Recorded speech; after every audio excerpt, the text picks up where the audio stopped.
معرف شوعات إنا نصنع لومي معرف شوعات هوينو كاب حدا خساب شدشت زلو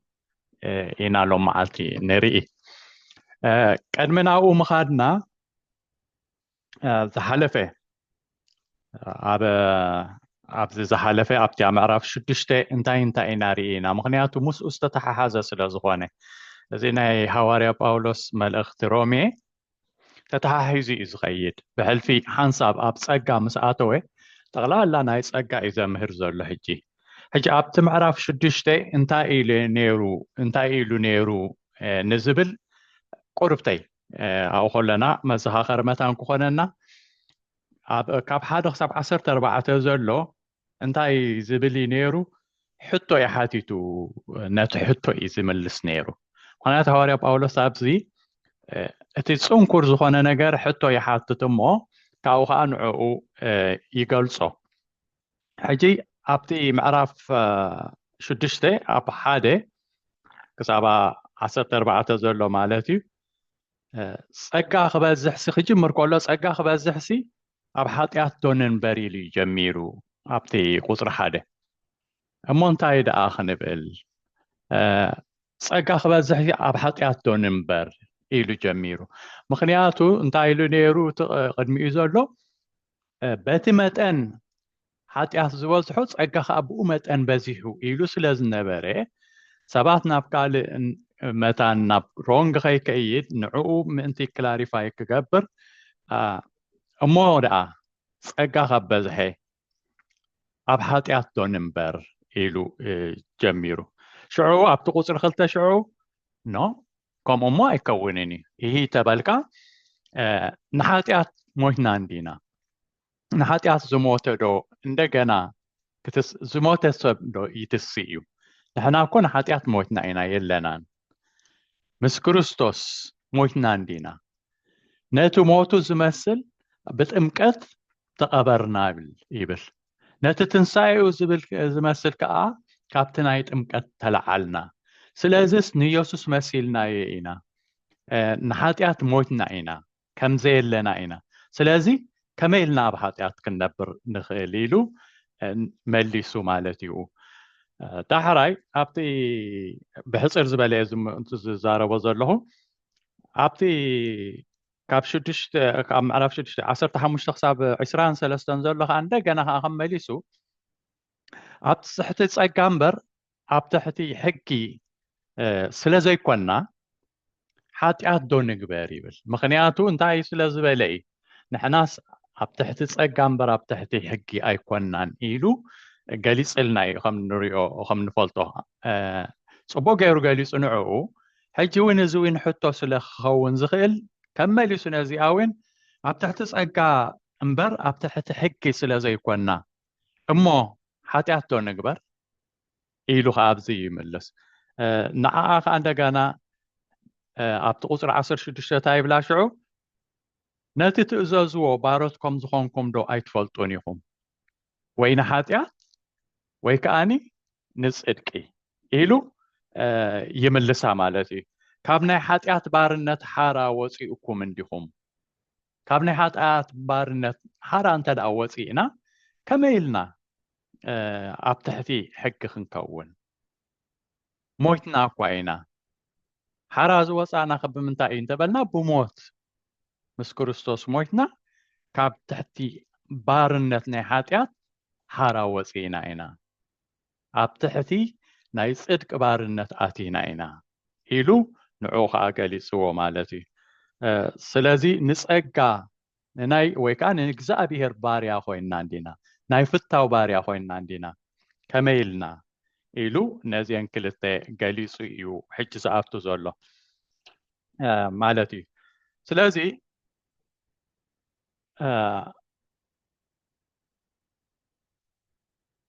ብሕጊ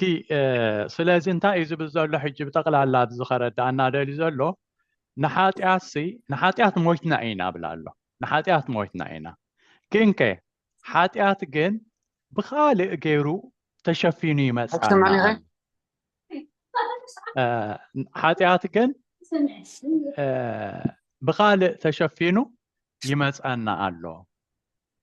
እሱ ከዓ ብመን ተሸፊኑ እዩ بحق تشفينو بحق تشفينو حاتياتنا بانا مسيو يبلا الله كاب حقي حارا كنوص امبار كمتي نحاتيات زموتنا يو لكعكم وخاني نحكون كنموت يقبأنا يزب زل حواتي نزي عم انت خاطر دانا سلا لكع كمتي نحاتيات زموتنا بتنا يسوس كريستوس سقلت لكعكم وخاني حق موتنا اينا يزب زلو سلازي نزي اكزامبل كوخانا حانتي اكزامبل كحدا سب كزهابا اكزامبل سمعكوا ጽብቕቲ ኮይና ስለ ዝተረኣያትኒ ኣንበሳ መብዛሕትኡ ግዜ ዝሃደኖ ምግቢ እዩ ዝበልዕ ብጣዕሚ በቃ ንሞት ዘብፅሕ ጥሜት እንተዛ ዘይበፅሕዎ ዝሞተ እንስሳ ይበልዕኒ ሃዲኑ ፍሬሽ ዝኾነ እዩ ዝበልዕ ስለዚ ሓደ ከም ዝኣፍልጦ ዘለዎ ሰብ ድንገት ኣብ በረኻ ኣንበሳ ይመፆ እሞ ኢሉ የዘንቱ ነይሩ ኣንበሳ ምስ መፆ በቃ ተሓንቲ ዝነበረቶ ተሃዲሙ ያው ኣርኪቡ ክበልዖ እዩ ከሙት ኮይኑ ደቂሱ በቃ ትንፋሱ ሓቢኡ ለጥ ኢሉ ሽዑ እቲ ኣንበሳ መፂኡ ኣሸቲትዎ ፈታቲኑ ገለ ተተንቀሳቐሰ ኢሉ ፈታቲንዎ ኣይተንቀሳቐሰን ካብኡ ከሙት ሓሲቡ ገዲፍዎ ኸይዱ ሕጂ ነዚ ሰብ እዚ ካብቲ ኣንበሳ እንታይ ሓራ ኣውፂዎ ካብቲ ብርቱዕ በላዓይ ጨካን በላዕ እንተበልና ሞት ማለት እዩ ከም ሞት ኮይኑ ምክንያቱ ነቲ ክበልዕ ዝመፀ እዚ ደኣ ሙት እንዲሉ ይገድፎ ዘሎ ማለት እዩ ልክዕ ከምኡ ከዓ ሓጢኣት ከዓ ከምኡ ንዑ እንተ ደኣ ሞትናሲ ካብኡ ሓራ ኢና ሕጊ እውን ልክዕ ከምኡ እዩ ካብኡ እንተ ደኣ ሞትና ካብኡ ሓራ ኢና ሕጊ ኣብ ሰብ ስልጣን ዝህልዎ እምበኣር ብሂወት ክሳብ ዘሎ እዩ ዝኾነ ሕጊ ዝኾነ ዋላ ናይ እግዚኣብሔር ሕጊ ይኹን ዋላ ዝኾነ ሕግም ሰብ ብሂወት ክሳብ ዘሎ እዩ ዝገዝኦ ሕጊ ሰብ እንተ ደኣ ሞይቱ ኣይገዝኦን እዩ ዝኾነ ሓደ ሰብ እንተ ደኣ ፍርዲ ቤት ጉዳይ ነይርዎ እሞ ሞይቱ ከይዙ ይዕፆ እዩ ምክንያቱ ሞይቱ እዩ በቃ የእኺሉ ዝኽሰስ ካልእ ሰብ የለን ልክዕ ብኡ ዓይነት እዩ ዝምስሎ ማለት እዩ ስለዚ መጀመርያ እምበኣር ከነንብቦ መጀመርያ ሕጂ ነዚ ሎሚ ዝብሎ ከምኡ እዩ ማለት እዩ ካብ 1 ክሳብ 6 ዘሎ ምዕራፍ 7 ከነንብቦ እሞ ካብኡ ሽዑ ንዕኡ እዩ ብከምዚ ዝገልጾ ካብ ሕጊ ኦሪት ሓራ ምውፃእ እዩ ዝብሎ ትርእስቱ ወይስ ኣሕዋተይ ነቶም ሕጊ ዝፈልጡ እየ ዝዛረብ ዘለኹ እሞ ሰብ ብሂወት ከሎስ ዘሎ ክሳዕ ዘሎ ሙሉእ ዕድሚኡ ሕጊ ከም ዝገዝኦ ዶ ኣይትፈልጡን ኢኹም ሶሪ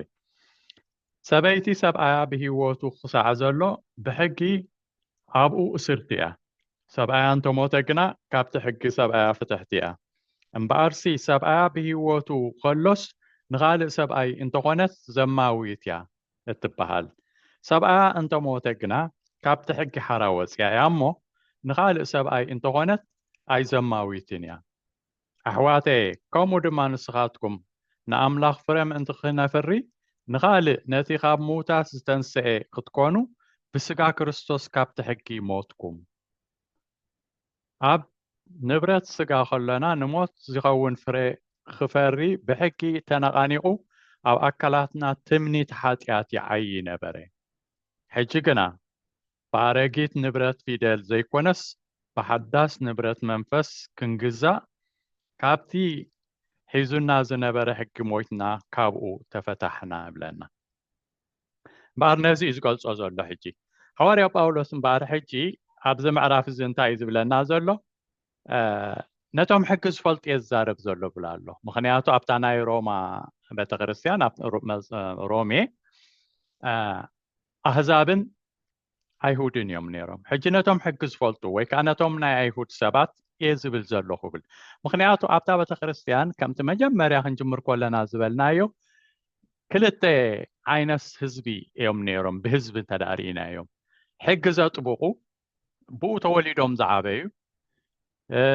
ክገድፍዎ ዘይከኣሉ ማለት እዩ ዋላ ዳሕራዩ እንተኾነ ክገድፍዎ ዘይከኣሉ እንደገና ካልኦት ካምነ ሕግዝ በሃል ነገር ከይፈለጡ ዝመጽኡኻ ብሕዛብ ሕጂ ግን ብኢየሱስ ክርስቶስ ዝድሓኑ ሕጂ ነዞም ሕጊ ዝፈልጡ እዛረብ ኣለኹ ዝብሎም ዘሎ ነዞም ኣይሁዲ ማለት እዩ ሕጂ ንዕኦም ስለ ዝርድኦም እዩ ነዚ ነገር እዚ ይርድኦም እዩ ብዛዕባ እዚ ሕጊ ምሉእ ህይወቱ ከም ዝገዝኦ ዶ ኣይትፈልጡን ኢኹም ይብሎም ኣሎ ይፈልጥዎ እዮም ንሳቶም እስራኤላውያን እዮም ሕጊ ከመይ ምዃና ፈልጥዋ እዮም ከም ገለ ተተመሓላሊፍካ ከመይ ከም ተረኻኽበልካ ይፈልጥዋ እዮም ሕጂ ብዛዕባ ኣብ ሰበይትን ሰብኣይን ዘሎ ሕጊ እውን ኣጸቢቑ ጽቡቕ ገይሮም ዝፈልጡ እዮም ሕጂ ጽቡቕቲ ኤግዛምፕል እዩ ዘምጽኣሎም ኣብታ ቁፅሪ 2 ማለት እዩ ሰበይቲ ሰብኣያ ብህይወት ክሳዕ ዘሎ ብሕጊ ኣብኡ እስርቲ እያ ሰብኣያ እንተሞተ ግና ካብቲ ሕጊ ሰብኣያ ፍትሕቲ እያ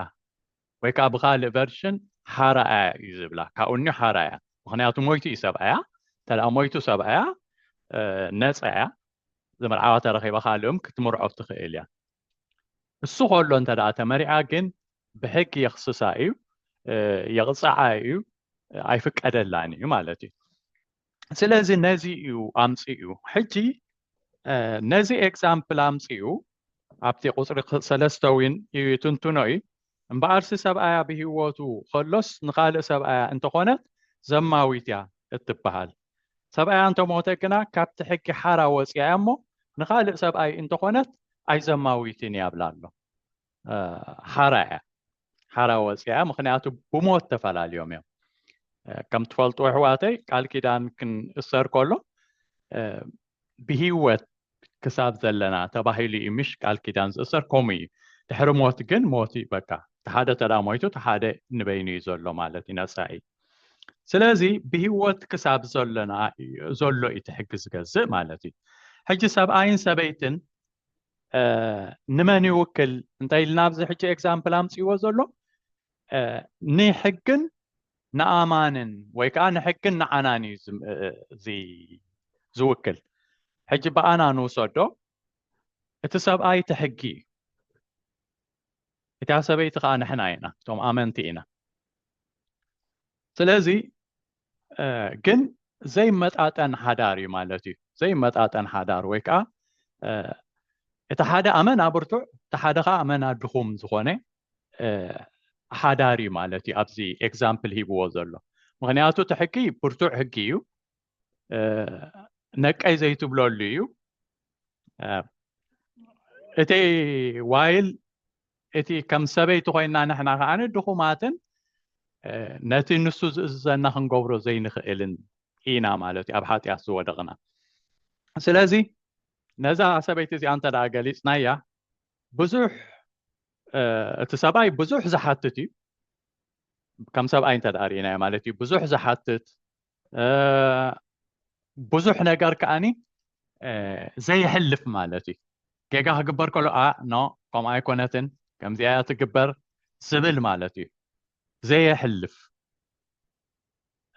ምንም ከዓ ዘይሕግዝ በቃ እንተ ደኣ በርቲዕካሲ ወይ ፅናሕ በል በዚኣ ክሕግዘካ ኢሉስ ዘይሕግዝ እዩ ብሰብኣይ ዓይነት ተርኢናዮ ምንም ዘይሕግዝ ግን ተቆፃፃሪ ብርቱዕ ዝኾነ ብዙሕ ፍልጠት ዘለዎ እዩ እዚ ሰብኣይ እዚ እዛ ኣብዛ ሓዳር ዘሎ ሰብኣይ እዛ ሰበይቲ ከዓ እንተ ደኣ ወሲድናያ ነቲ እዚ ሰብኣይ እዛ ክትገብር ዘይትኽእል ድኽምቲ ዝኾነ ሰበይቲ እንደገና ከዓኒ ደኺምዋ ከማን በቃ ኣነ ኣይክእልን እየ በቃ ካብ ሰብኣይ እዚ በቃ ይትረፈኒ ኢላ ከዓ ክትፍታሕ ዘይትኽእል ሕሰብዎ ከመይ ዝበለ ብርቱዕ ነገር ምዃኑ ክትፍታሕ ከዓ ዘይትኽእል ዋላ በርቲዕዋ ከሎ ዋላ ኦይ እንዳበለት ኣብኣ ትነብራ እምበሪ ካብኡ ከዓ ክትፍታሕ ዘይትኽእል ኦኬ ከም ሰብኣይን ሰበይትን ተዳሪእናዮ ሕጂ ብናህና ወይ ኣብ ንፈልጦም ተርኢና ብዙሕ ግዜ ሰብኡት እዮም ቀልጢፎም ዝሞቱ ብናይ ዓድና ተርኢና ተናንስ ብዙሕ ንውሕ ዝበለ ዕድሜ ፀናሓ እየን ሕጂ ዋላ ጨካን ሰብኣይ ተነይሩዋ እኳስ ዳሕራይ ኣብ መንጎ ይመውት እሞ እሳብቲ መወዳእታ ቁርብተይ ተዕርፍ እያ ደቃ ሕግዝዋ ገለ ቀደም ትጭቆን ነበረት ኣብቲ እርጋና ግን ደሓን ዝኾነ ትነብር እያ ብናይ ክሳይ ተርኢና በዚ ኣምፂዎ ዘሎ ኤግዛምፕል ግን ሰብኣይ ዘይመውት ሰብኣይ حجي انت اذا لو عدلنا ذا سبيتي انت دايلنا اذا سبيتي كتموت راح يزلوا حان تعدل هذا سبعي كتفله قال ولا حانت من قديه بالله مالتي حجي اذا سبيتي زيا كم اكزامبل غيرنا نتحقن نتي نأمنتني زقول صزلو حجي نعو متان فلو كنقبرو حجي اذا سبيتي زيا سبعي رخيبه تعوي زوانا سبعي بقى أنا باين تدامن سيخسي أنا حكزكي ولا أنت قبريو نجار يبلكن كل نجار أنا قبرلكي بقى إلو يردع رياض أني قوم مخانو أتفلت بتعم أتفوت وأنا السب أيزي جن كاب تفتح يتخيلنا حاجة مفتاحي يبلا السب أيزي زحدش زماس أنت يبلا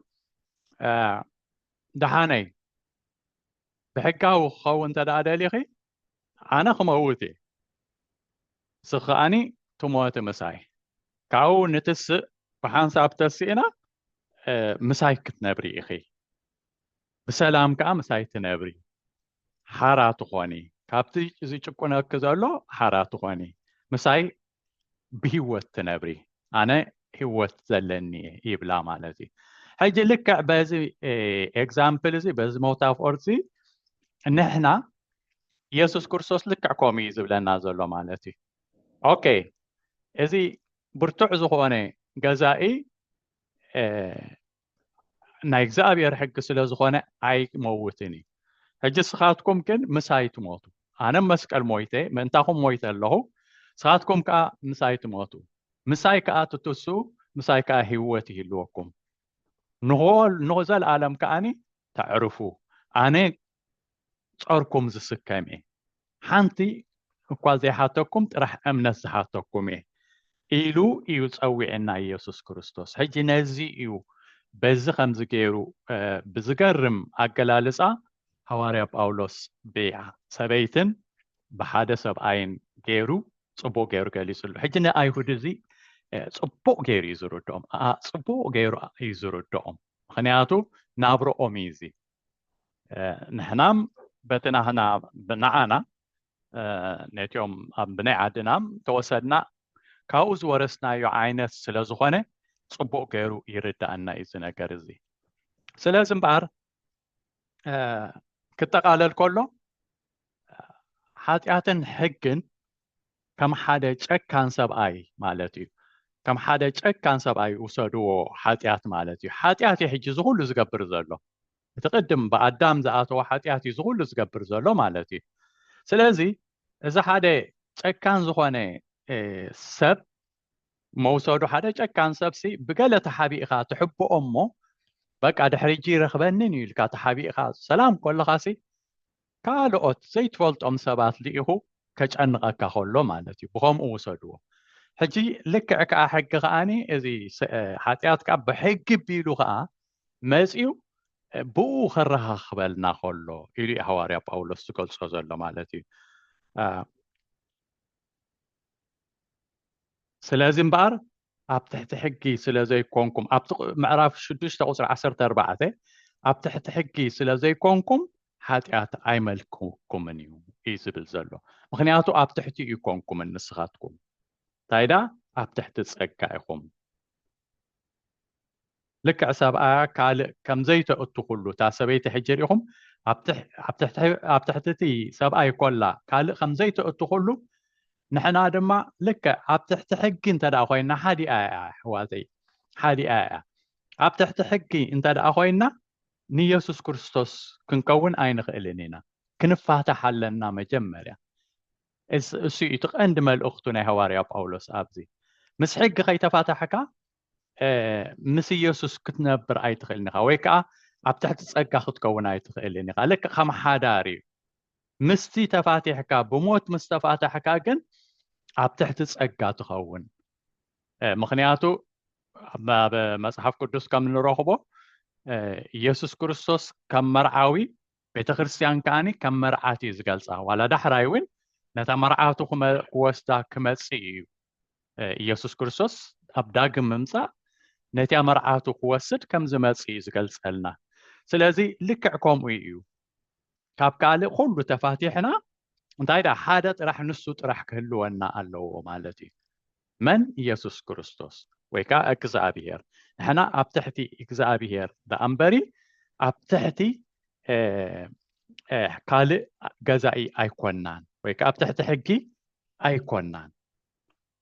اتحقي صبو سلازي كونا دي خرخو بينا بحانساب كله كنقولص نمنتاي ናይ መጽሓፍ ቅዱስ መጽናዕቲ ስለ ዝኾነ ስቴፕ ባይ ስቴፕ ስለ ዝኸድ ንኸይድ ዘለና እምበር ሐዋርያ ጳውሎስ ክገልጾ እዩ ንዕኡ ትሕጊ ደኣ መኽፉእ ስለ ዝኾነ ድዩ ኣይኮነን ትሕጊ ናይ እግዚአብሔር ቅኑዕን ቅዱስን ምዃኑ ክረኽቦ ኢና ኣብ ዝቕፅል ምዕራፋት ማለት እዩ ንሕጂ ግን ነዚ እንዳረኣና ክንከይድ ኢና ማለት እዩ ኣብ ገላትያ ምዕራፍ 2 ቁፅሪ 19 كمزي له أقميتو الله أناس نأملاق بهوت مأنت خنبر هاب حق كاب حقس بحق موتكو مس كريستوس تسقلكو يبل حواري باولوس من تاي غيري كاب حقي موتكو تايدا مس كريستوس تسقلكو بموت كاب حق تفعليه يزبل النازل له مالتي أبتا قصر 4 وين أبزي حجو أنا نبوص أنا حنا حتى قصر 4 أنت دا أمبيبنا أحواتي كومو دم نسخاتكم نعملاق فرم أنت خنفري نغالي تري لهم نغالي كاب حق زي كونه نغالي نتي خاب موتات زتنسئ خدكونو بسقا كريستوس كاب تحكي موتكم يبلنا بخالق من تخنكون كاب حقي تفلينا ناب من كينا ناب كريستوس متان كتكونو اب نبرس سقا خلنا قدم يزبلنا حجي اب قويتا خي مصانا خلنا اب نبرس سقا خلنا نموت زخون فري خفري بحقي تنقانيقو اب اكالاتنا تمنيت حاتيات يعي نبري بلنا اتحقي اوشتنا خوينو نتي موات زخونه سقا نتي حاتيات زقبر سقا نتي باموي قدم سركس الى غليص يزنبركو اوشتي اكالاتنا خوينو نتمنيت كنغزا ازغبر وي كانا حاتيات زسحب ني حاتيات بحري زلو ارغيت ادم تباهيلو تغليص زلو نعو نغزا نيرنا حجكن كاو حرا خوينا يزبلنا زلو شعو ابتي قصر شدش حجكنا يبلنا تري لهم حجكنا فارغيت نبرت فيدل زي كونس فارغيت فيدل زي كونس زبلو زلو حجي نتي ناي موسى حجي فحدش نبرت منفس كنغزا كابتي حيزونا زنبر حجي مويتنا خابو تفتحنا تري لهم كابتي حيزنا زنبره كم حدا سبعي كوينو ابتحتيو زغزانا زنبره كاو تفتحنا ناب كريستوس كوينا مالتيو نابتي بمنفس كنغزا حجكن بمنتاي كنغزا بمنفس كنغزا نازي صبو غيرو زغلص اب ارمياس ابوليكيدان كم تنبيتاو خوينو نتي كمص زنبورن اسرائيلاويان زتتصحفلهم نبي إرمياس كمزي يلو معراف 31 إرمياس 31 كاب 31 ساب 34 كمزي يبل إنه مسبيت إسرائيل مسبيت يهودا حدش كدان زعت ولن معلتات كمسائل يبل إكزابير تري لهم حدش كدان اتي ناي قدم زي كونس حدش كدان زعت ولن معلتات كمسائل يلو أقدمو نإرمياس تزاريبو كمتي كاب هاجر مصري بإيدهم حيزة خوصهم كلهو مسابوتاتهم زعتخو خيدان أيكونن يبلنا إذ خالق خيداني أنا قويتهم كنسيسي نساتهم نتخيدان أفرسو يبلك زابير دحرزن معالتات زياتن مسبيت إسرائيل زعتو خيدانسي إذ دعا إيو يبل حجي قلت الله حجي زعتو خيدان مس إسرائيل كم زي يمثل بلالو حقي أوشتهم كنبر قبلو بوم كأ كصحفوه تري لهم حقي أوشتهم كنبر قبلو بوم كأ كصحفوه اتناي قدم حق بنتا يتصحيف نيرو اب امن تصحيف نيرو مش حجيجن اب ناي امن لب زي كونه اب ناي سقا لبي اوشت ام كان بري لب اب لبهم كا كصحفو ايه انا املاخهم كخونه نساتهم دما حزبي كونو يوم يبل اغزابير انا ابسኦም يقرخبلሎም ኃጢአቶም ድማ ድሕርዚ ኣይክዝክሮን እሞ ካብ ንእሽቶኦም ክሳብ ዓቢኦም ኩላቶም ክፈልጡን እዮም ስለዚ ነፍስ ወከፍ ንብፃዩ ነፍስ ወከፍ እውን ንሓዉ ንእግዚአብሔር ንፍለጦ ኢሎም ድሕርዚ ንሓድሕዶም ኣይክመሃሩን እዮም ይብል እግዚአብሔር ምክንያቱ ድሕሪ ሕጂሲ ንዑስከ ንኸይድ ንእግዚአብሔር ንፍለጦ እናበሉ ኣይክዘራረቡን እዮም እንታይ ዳ ኣነ ኦልሬዲ ህዝበይ ክገብሮም እየ ደቀይ ክገብሮም እየ ኣነ ኣብ ልቦም ክፅሕፎ እየ ትሕከይ ኣብ ውሽጦም ክነብር እየ ዝብል ዘሎ እዚ ነቲ ናይ ሓድሽ ኪዳን ኣቐዲሙ ክዛረብ ከሎ ማለት እዩ ኣቐዲሙ ብዛዕባ ሓድሽ ኪዳን ክዛረብ ከሎ እምበር ሕጊ እኳ ሓያል ሰብኣይ እንተኾነ ብሞት ግን ክንፍለዮ እንኽእል እዩ ብሞት ኢየሱስ ካብ ሕጊ ነፃ ኮይንና ኢና ብትንሳኤዩ ድማ ብሓድሽ ህይወት ምስኡ ተኣሲርና ማለት እዩ ምስኡ ተሓዊስና እምበር ካብ ብሉይ ኪዳን ናብ ሓድሽ ኪዳን ኣሰጋጊርና እዩ ነዚ እዩ ክገልፀልና ፀኒሑ ማለት እዩ ናይ ሎሚ ሕፅር ዝበለት እዚኣ ናይ ሎሚ እንታይ ሽሙ ዝብላ ግን እቲ ግዜና መታን ነቲ ክስታይ ክንጥቀመሉ ከዓ ነቲ ክሳብ ሕጂ ከመይ እዩ ዝኸይድ ነይሩ ምክንያቱ ነዊሕ ስለ ዝኸድና ሕጂ መታን ከይተሓዋወስ ቁርብ ቴክስታይ ክብል እየ ማለት እዩ ክሳብ ሕጂ እንታይ ኢና ርኢና ንዝብል ኣብኡ ከሎ ጠቕላላ ውሽጢ ኣቱንየ ግን ኣብኡ ከለና ካብ ምዕራፍ ክሳብ ምዕራፍ 3 ቁፅሪ 20 ዝነበረ ንዝክረቱ ኮይና ሐዋርያ ጳውሎስ እንታይ ገይሩ እንተይልና ርእሱ ምስተፈላለጠ ኣብቲ መጀመርያ ርእሱ ተፋሊጡ ካብኡ ግን ቀፂሉ ቀጥታ ብግብርና ክንፀድቕ ከም ዘይንኽእል እዩ ኣትዩ በቃ መጀመርያ ንኣህዛብ ንዓና ዋላ እኳ ሕጊ ተዘይነበረኩም ብሕልና ንእግዚአብሔር ክትፈልጥዎ ትኽእሉ ነይርኩም ኢኹም እግዚአብሔር ሕልና ኣቐሚጡልኩም እዩ ግን ከ ንእግዚአብሔር ክትፈልጥዎ ኣይደለኹምን እንታይ ደኣ ከም ድላይኩም ትነብሩ ነይርኩም ከም ድላይኩም ትነብሩ ነይርኩም ስለዚ ምንም ነገር ብርእስኹም ዝገበርኩሞ ሓንቲ ነገር ዘፅድቕ ነገር የለን ኩልኻትኩም በደለኛታት ኢኹም ኢሉ ልክዕ ከማ ፍርዲ ቤት ምቕራብ ገይሩ ንኣህዛብ ከሲሱ ምስ ወደአ ዳሕራይ ከዓ ነቲዮም ንሕና ደኣ ናይ እግዚኣብሔር ህዝቢ እንዲና ሕና ደኣ ሕጊ ኣለና እንዶ ምልክት ከዓኒ ግዝረት ኣለና ኢሎም ዝምኩሑ ዝነበሩ ኣይሁዳውያን ከዓ ንዕኦም ከዓ እንደገና ኖ ንስኻትኩም እንተኾነ ሕጊ ተዋሂብኩም ኣይገበርኩሞን ነቲ ሕጊ ዝገብሮ ከም ዝፀድቕ እዩ ዝብል ካብቲ ሕጊ ሓንቲ እኳ ዘጉደለ ግን ከም ሓጢአተኛ እዩ ዝቁፀር ሕሰብዎ 623 ዝኸውን ዝርዝር ክሳይ ዘለዎ ብሉይ ኪዳን እቲ ሓሙሽተ ናይ ሙሴ መፅሓፍቲ ማለት እዩ ንኩሉ ንዕኡ ክገብሮ ዝኽእል ሰብ የለን ስለዚ ኩልኻትኩም ሓጢአተኛታት ኢኹም ኩሉ ከዓኒ ወዲቑ እዩ ኣብ ቅድሚ ኣምላኽ ዋላ ሓደ ብገብሩ ክፀድቕ ዝኽእል የልቦን ኢሉ እዩ ክሳብ ምዕራፍ 3 ቁፅሪ 20 ዘሎ ይውድእ ማለት እዩ ሽዑ ነዚ ጽቡቕ ገይሩ መሰረደአ ኩላህና እውን ምንም ብግብርና ክንፀድቕ ከም ዘይንኽእል ምስ ተረዳእና ካብኡ ሽዑ ኣብቲ ምዕራፍ 3 ቁፅሪ 21 ሕጂ ግና ኢሉ ይጅምር ማለት እዩ ሕጂ ግና በቲ ብኢየሱስ ክርስቶስ ዝርከብ ናይ ምድሓን መንገዲ ኢሉ ከዓኒ ኣምላኽ ናቱ ዝኾነ መንገዲ ከም ዘዳለወ እግዚኣብሔር ጠፊእና ክንተርፍ ከም ዘይገደፈና እንታይ ዳ ንሓደ ወዱ ልኢኹ ኣብ መስቀል ከም ዝመውት ገይሩ ምእንቲ ሓጢአትና ኩሉ ኣብኡ ኣሰኪሙ ንዓና ሓራ ከም ዝገበረና እንታይ ዳ ካባና ዝድለ እቲ ኢየሱስ ክርስቶስ ኣብ መስቀል ዝሞቶ استساقيو اتي او ምእንታና ኢሉ ዝሞቶ ንዕኡ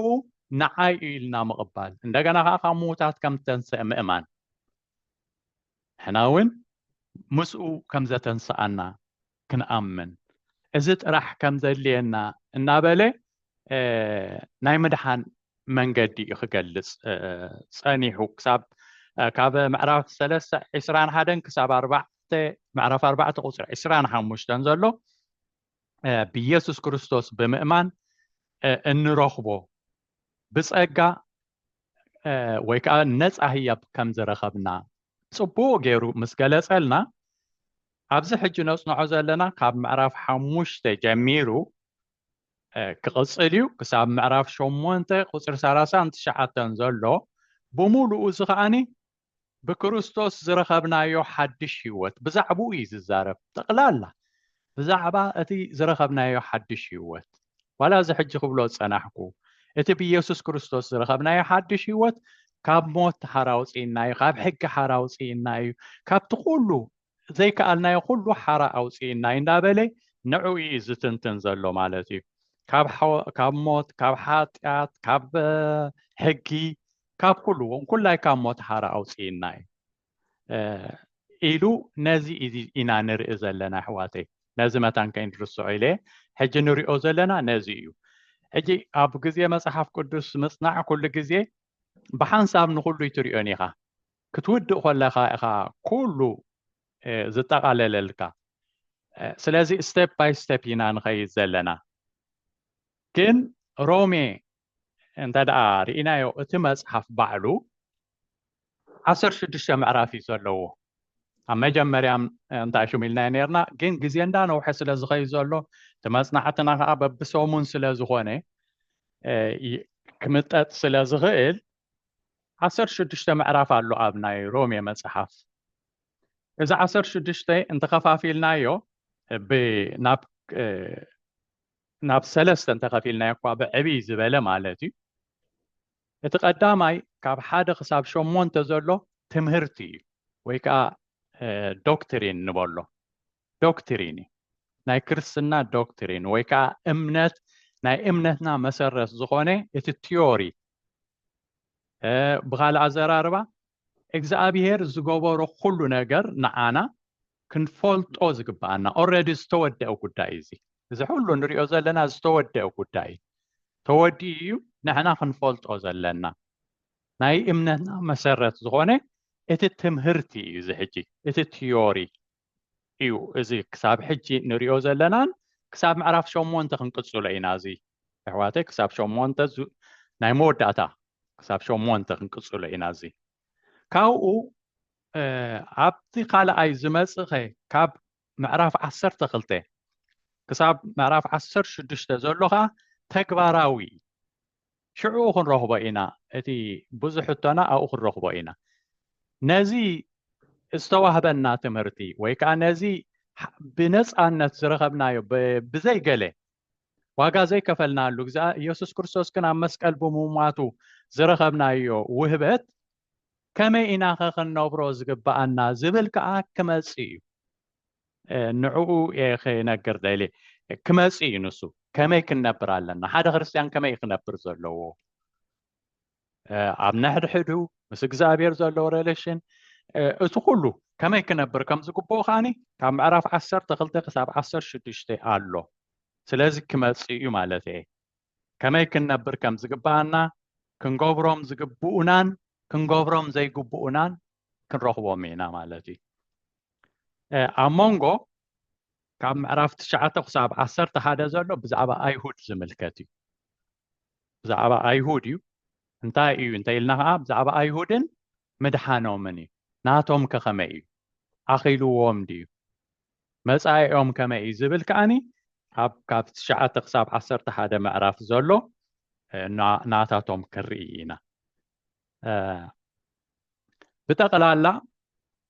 ክንመሃር ከለና ብዙሕ ግዜ ናይ ግድን ገለገለ ክለዓል ክእል እዩ ምክንያቱ ካልኦት ብሮንግ ዘምህርዎ ትምህርቲ ገለ ክህሉ ስለ ዝኽእል ቄር ክብለና ክእል እዩ ጽቡቕ ገይሩ ክግለጽ ከም ዘለዎ ገለ يردأني نسو مخنياتو نتي حران دينا زبل ويكا نحنا خاف كله ساعات حرائنا زبل نعومات إيتوم ناب قال زأتو قال خاني نو نحنا تقاليسنا نجزابير حاجزنا خنصدق كم نخيل زبلو بتن سبنا ناتو يأتو سلا زخونه بزح بقى كون قصرو زي نخيل جيجاتات تمرتتات كنركب نخيلنا سلازي انتاي مفتحي بعينة أنا خزارب تخوين انتاي مفتحي نازي ناي جيجا تمرت زبل مالتي باي ذا واي ناي سحتة تمرتي ويك أنا جيجا تمرتي منافق تباهي لزصوا منافق مالت منفق مالت بكس فرقي مالتي منفق مالت حج منافق تباه له فرق حقي مالتي فرق حصوت سلازي كل كزي حق اللو حصوت قالو حج بزح كزي سب كبر زبلو انتاي حج بصقا اختبل كلها ساتومونكم سلا زبلو نتحق وسيدومكم سلا زبلو جناوخا حصوت سلا زوسخلو نسب كاكيو يخيلي نحنا ግን በትክክል ተራ ተማሂርና كل جزيت مصحف قدسي من نصاصرينا كاو وصاي كل ጌጋኢ ማለት እዩ ሓንቲ ኤግዛምፕል ኮቦኮሜ ዶላር ብዙሕ ግዜ ካብቲ ኣብ ዓለም ዘሎ ገንዘብ ብጣዕሚ ፎርጅድ ዝስራሕ ዶላር እዩ ብሕልፊቲ ናይ $100 ናይ $100 ብዙሕ ግዜ ፎርጅድ ይስራሕ እዩ ካብ መጠን ላዕሊ ብዙሕ በቃ ቁፅር ዘይብሉ ببعادو يفتن ببوتو يفتني قال يفتنو بات قال فتنو جن ملئت 5 واي كلونيا كما يدعى يروخبو ويكا كما يدعى اتوم سبات نزي زصنعو ويكا ناي بانك سبات كما يوم زقوص اصرو انتيلنا نقولو thousands يو بتي زمص هو كم زي أخا تسريح الله لا نعم نعاقص نعود خوينهم لكن أخا هم زي تسريح الله لا نتحنت أخص نعود خوينهم أدميهم ما أخوت ومالتي حج أنت يوم كنز قبر نسوم نتا تخكلين يا زخونة $1 بقى كم متن لعليهم زصنعوه اتقند في جرا خاني تقند في جرا important زخونة already حيزوم الله ساتهم فلطوه حجي عصب بيقوم سلس فلطوه أنا زخونه خالي كما تسخولو نعا زي مثل كله جيجاي مالتي فورجيدي مالتي نعا زي مثل بمولو فورجيدي مخنياتو نتحق حيزو مالهم نصم نتانا يبحق زخونت أصنعو مالو لك نحنا خاني اكزامبل نعانا لك عقوميان تاينا هنقبر زلنا نزبل نتحق بتخمزلو نتدخل قال كمزلو كم تجزأ بير زبلو غيرنا انت دعا أصنعنايو that's why كأنا زي مصحف قدسنا صنع زلنا كم جرنا ترى أصنعنايو كاو وسا كله جيجاي بقى مخنياتو كم زي حدا بلالو بتخ أخم تبلالو بتخ أخم زبلو لو أنت دايلنا قصر يبلو الناس بزوحي كن ناتي مسرة عاوزخونا نجزاء بهرك قال بقندو صبو جرنا نحازو شعو أو أخلات لله منفس أملاخون على النامسانا أو أخلات لله كأوص زبالات جن كلها جيجايا سلازي كأوص زخانة كله فورجيت كم زخانة كله نحن عملك بقو إنا أنت أشو من قبره مالتي حانتنا يمج أرشات أصي كان ببي هواريا باولوس نابنت كم إكزامبل أب عرف 10 خمزيلو ومالو حدا مخري كم زيلو مخيرو أم عرف 10 خب 10 شوعات أو 10 شو منتظر له 5 له جناخي أحواته يلو نتوم كابتي اتمهاركم ومهرو تري لهم كابتي اتمهاركم ومهرو مفل لاين معنك أفن زقابرو كاو خوصهم سفتونو مالتي كتعزبوهم أمعدكم علىهم وتوم كم زياتهم زبالو نخبدو منبر نقويتانا يسوس كريستوس آيكل كلون بتعوم زربان مرقان لبيتهم قرهتات يسحتو يا ممو كاباتاتهم أكلسو إلي مخيرو وم أبت أقام ودأتو مالتي دايز بزلو كابتي تمهاركم وقنع تمهرتي معك أفي جيروم مفلالي قلي أمسيهم كوصهم زفتونو نجانا خان تايلو قليس ومالو بسلس 4 زخون قليس ومالو نزم 7 زيوم بمنتاي تعوم زربا وقسازي يقولوا بقى تعوم زربا مرقا لبتهم قرهتات من يمكن لب من يمكن السحبو لبتهم قرهتات زياتهم كعب منتاي قليس ومالو نخبدو منبر نقويتانا يسوس كريستوس هايلكلكلون يوم سلازي نجنزب سقوي كابتلك وصاي جنزب كركب زفتن نقويتا خكلكل كله اب حتو ملكتي اتي مالتي كل جاي مالتي يكونن جن ጥንቃቄ የድልዮ ማለቲ ስለዚህ ካባታቶም እንታይ ዝብለና ግን ኣብቲ መወዳእታ ግን ኣግልሱ ስለዚ እቲ መፍትሒ እዩ ከምኡ እዩ ማለት እዩ እምበኣር እግዚአብሔር አዕዚዙ ይባርኽኩም ግን ቅድሚ ምዕፃውና ክንጽልይና መጀመርያ ብጸሎት ክንዓጽዎ ኢና ነዝውን እግዚአብሔር አምላክ ንጸልይ ማር እግዚአብሔር አምላክ በኢየሱስ ክርስቶስ ስም ነመስግነካለና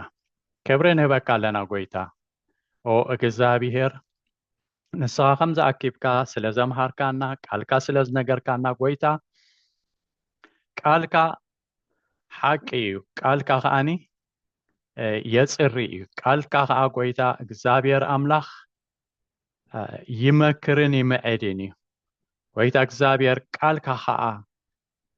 ናባኻ ዘቕርብ እዩ ካባኻ ዘርሕቕ ኣይኮነን ጎይታ እግዚአብሔር አምላክ ቃልካ ስለ ዝምሃርካና ስለ እተምህረና ጎይታ እግዚአብሔር አምላክ ካብቲ ሓቂ ከይንወፅእ ከኣ ፀጋኻ ስለ ተብዝሓልና ኩሉ ግዜ ነቲ ትኹል ቃልካ እናረኣና ከም ንኸይድ ስለ እትገብረና መንፈስ ቅዱስ ስለ ትሕግዘና ብኢየሱስ ክርስቶስ ስም ነመስግነካ ኣለና ጎይታ እግዚአብሔር አምላክ ብንፋስን ብህቦብላን ብጥዑም ቃላትን ብመገርህ ዘረባታትን ከይተሰሓብና እንታይዳ ብመንፈስ ቅዱስ ተመሪሕና ብቃልካ ክንከይድ ክትሕግዘና ብኢየሱስ ክርስቶስ ስም ንልምነካ ኣለና ጎይታ እግዚአብሔር አምላክ ንወድኻ ንሓደ ወድኻ ኣብ መስቀል ሞይቱ ከድሕነና ስለ ዝሃብካና ጎይታ እግዚአብሔር አምላክ ንሕና ክንገብሮ ዘይከኣልና እቲ ምሳኻ ተባኣስናዮ ክንዕረቆ ብምንም ተኣምር ዘይንኽእሎ ዝነበርና ብወድኻ ዕርቂ ስለ ዝገበርካልና ብኢየሱስ ክርስቶስ ስም ነመስግነካ ኣለና ጎይታ እግዚአብሔር አምላክ እቲ ዝተገብረልና ዓቢ ነገር እዩ ነዚ ኣናእስና ከይንሪኦ ጎይታ እግዚአብሔር አምላክ ኩሉ ግዜ ኣብ ቅድሚ ዓይንና ክስተሳኢሉ ክረኣየና ከምቲ ንገላትያ እቲ ቅድምሲ ኢየሱስ ኣብ መስቀል ተሰቂሉ ኣብ ቅድሚ ዓይንኹም ዶ ይረኣየኩም ኣይነበረን ዝበልካዮም ከምኡ ንድሕሪት ከይንምለስ ጎይታ እግዚአብሔር አምላክ ብመንፈስ ቅዱስ ጋረድኣና ኩሉ ግዜ ንስኻ ምሳና ኩን ኣበርትዓና ጎይታ ንስኻ ምሳና ኩን ክብርን ምስጋናን ኩሉ ንዓኻ ይኹን ብጎይታ ብኢየሱስ ክርስቶስ ስም ኣሜን